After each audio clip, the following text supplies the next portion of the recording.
샬롬 8월 25일 하나님 나라를 시작하는 말씀 묵상 시간입니다. 오늘은 젊은 부부 1교구 이상기 집사님이 추천해 주신 찬양으로 시작해 보려고 합니다.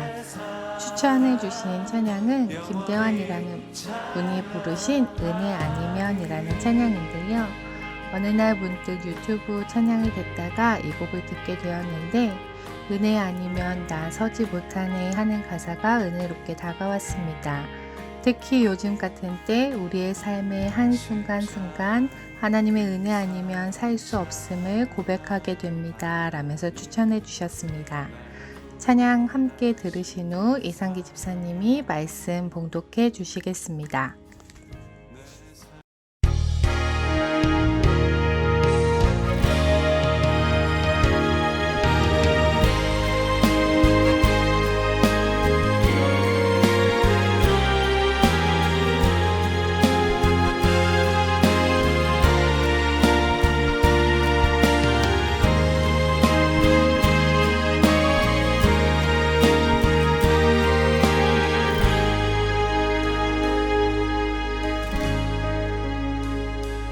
어둠 속 헤매이던 내 영혼 갈 길 몰라 방황할 때에 주의 십자가 영광의 그 빛이 나를 향해 비추어 주셨네. 주홍빛보다 더 그리스도의 피로 씻기어 완전한 사랑 주님의 은혜로 새 생명 주께 얻었네. 그대 아니면 나 서지 십자가의 그 사랑 능력 아니면 나서지 못하네. 그대 아니면 나서지 못하네. 놀라운 사랑 그대 아니면 나서지 못하네.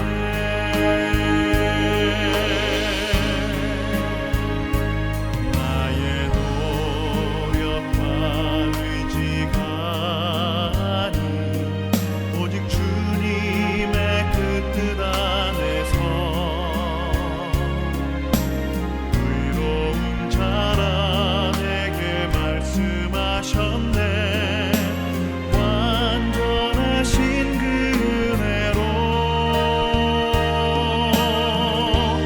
그대 아니면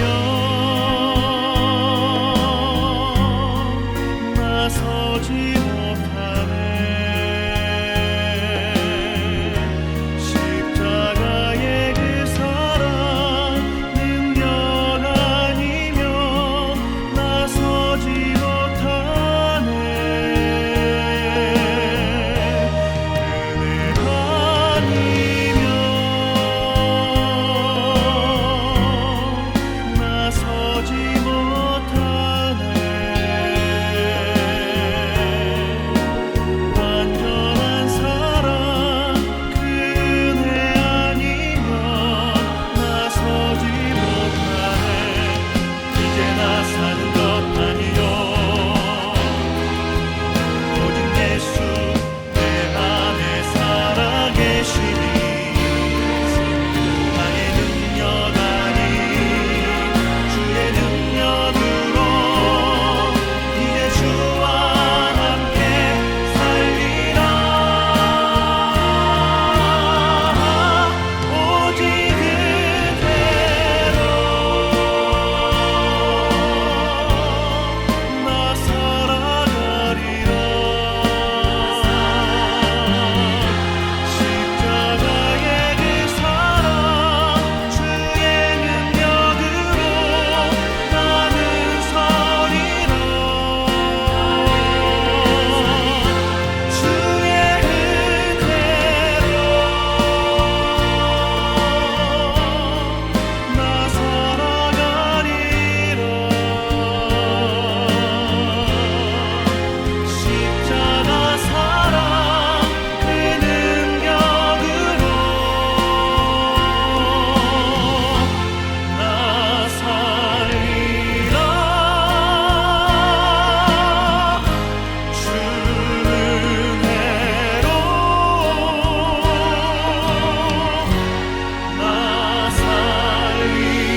오늘의 말씀은 이사야 34장 1절에서 17절입니다.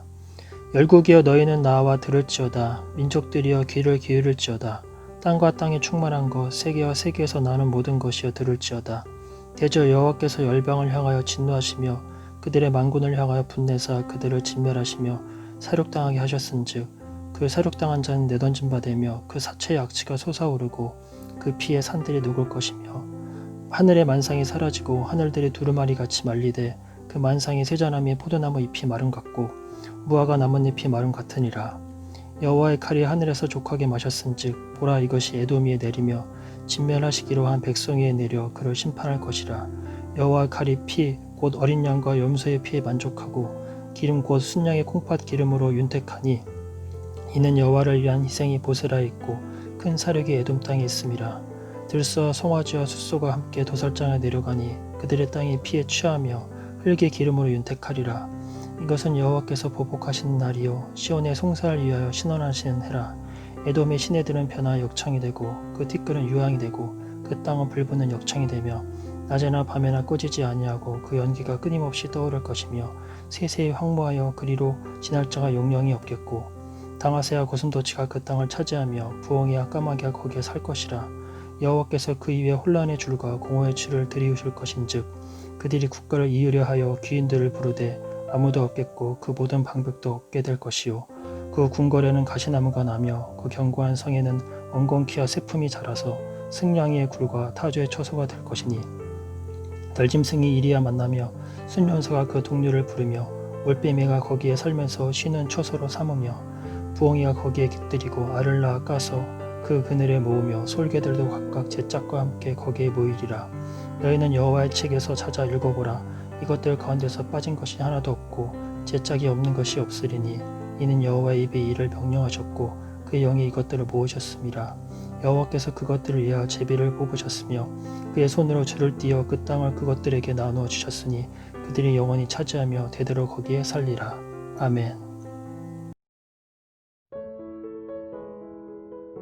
이사야 34장 35장은 이사야서의 제1부 1장에서 35장까지의 결론으로 하나님의 심판과 구원의 범위를 확대하여 하나님께서 마지막 날 온 세상의 악한 세력을 심판하여 멸하시고 여호와를 의지하는 자에 대해서는 혈통이나 신분의 차별 없이 구원하실 것임을 예언하고 있습니다. 그 중에서도 오늘 본문 이사야 34장은 여호와의 날, 온 세상 악한 세력에 대한 종말론적 심판 시행 예언과 심판 이후 에돔으로 대표되는 악한 자들의 땅의 최후 상태에 대한 예언을 보도하고 있습니다. 하나님을 대적하여 영원한 멸망을 당하는 세상의 열국의 대표로 에돔 족속이 등장하고 있는데요. 에돔은 붉은이라는 뜻을 가진 야곱의 형인 에서의 별명이었습니다. 이스라엘의 조상인 야곱과 쌍둥이였던 에서가 세운 나라입니다. 야곱과 제외한 에서가 가족들을 이끌고 세일산으로 거처를 옮겨 민족을 이루어 살면서 만든 나라입니다. 같은 아버지 어머니 밑에서 나온 형제였고 이삭과 리브가와 함께 하셨던 하나님을 알고 있었던 형제였습니다. 그럼에도 불구하고 두 사람이 각각 이룬 두 나라는 너무나 달랐습니다. 이스라엘과 혈연적으로 가장 가까운 나라였음에도 불구하고 이스라엘과 달리 에돔은 하나님을 경외하지 않고 우상 숭배의 길로 나아갔으며 쌍둥이가 뱃속에서 싸웠던 것처럼 두 나라는 계속 관계가 좋지 않았습니다. 오히려 남보다도 못한 관계였습니다. 출애굽 당시 모세가 에돔 땅을 통과하고자 하였을 때 에돔은 이스라엘의 제안을 거부하였고 분열왕국 시대에도 에돔은 호시탐탐 기회가 있을 때마다 유다를 배신하거나 괴롭혔습니다. 특히 바벨론이 유다를 공격하며 예루살렘을 파괴할 때에도 에돔은 앞장서서 침공하기까지 했습니다. 이처럼 형제나라 유다를 돕기는커녕 오히려 대적하고 압제하던 에돔을 하나님은 멸망당하는 세상의 열국의 대표로 등장시키셨고 하나님의 긍휼을 약속받지 못했습니다. 에돔에게 임하는 심판의 모습은 잔혹하기 그지없습니다. 에돔 족속은 희생 제물이 될 것이며 그들의 땅은 불에 타올라 연기가 피어오르며 부정한 새와 짐승만이 사는 황량한 곳이 될 것이라고 말씀하십니다. 그들이 이렇게 심판받는 이유는 분명합니다. 하나님을 의지하지 않았고 피조물을 신뢰하였기 때문입니다. 같은 아버지와 어머니, 같은 하나님을 섬기던 에서와 야곱, 그러나 둘의 후손들은 너무나 다른 삶을 살아가게 됩니다. 창조주이신 하나님을 믿는 이스라엘과 피조물을 의지하던 에돔, 그 둘의 시작은 같았지만 그 목표 지점은 너무나 다를 수밖에 없었습니다. 교회라는 이름으로 불리지만 그리스도인이라는 이름으로 동일하게 불리지만 하나님을 의지하느냐 하나님이 아닌 다른 것을 의지하느냐에 따라 우리의 삶의 결론도 달라지게 될 것입니다. 교회라고 그리스도인이라 하면서도 하나님이 아닌 돈과 권력을 쫓아가고 의지하는 자들의 모습을 요즘 자주 뉴스에서 보게 됩니다. 그런 사람들로 인해 교회가 비난받고 지나친 미움의 대상이 되고 교회에 다닌다, 예수 그리스도를 믿는 사람이다 이야기하는 것조차 어려워진 세상에서 우리는 정말 하나님만을 의지하며 나아가고 있는지 돌아보면 좋겠습니다. 그들을 같이 욕하고 비난하기만 하는 것이 아니라 나는 하나님만 의지하고 있는지, 하나님이 아닌 내 힘과 능력을, 내가 가지고 있는 것들을 의지하고 있는 건 아닌지 돌아볼 수 있길 원합니다. 하나님의 심판의 메시지는 분명합니다. 하나님의 심판과 구원의 대상에는 차별이 없습니다. 나이와 인종, 가지고 있는 것에 따른 것이 아니라 하나님을 의지하느냐, 의지하지 않느냐에 달려 있습니다. 하나님이 아닌 다른 것을 의지하는 이들의 심판의 모습의 잔혹함을 묵상하는 오늘, 나는 하나님이 아닌 다른 것들을 의지하며 살아가고 있지 않은지 돌아보며 하나님만 의지하며 살아갈 수 있는 우신 공동체 되길 소망합니다. 기도하겠습니다. 하나님만이 창조주이시며 주권자이심을 고백합니다. 하나님이 나를 만드셨으며 하나님만이 내가 의지할 분이심을 믿습니다. 그런데도 우리는 자꾸만 하나님이 아닌 내가 가진 것들을 의지합니다.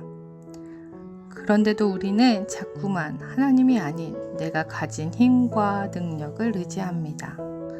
우리가 가진 것을 내려놓고 우리가 의지하는 것들을 내려놓고 진정한 주권자이시며 구원자, 심판자이신 하나님만을 의지하며 살아가는 우리가 되게 하옵소서. 우리와 함께 하시며 우리가 진정 의지할 분이신 예수님 이름으로 간절히 기도드립니다. 아멘.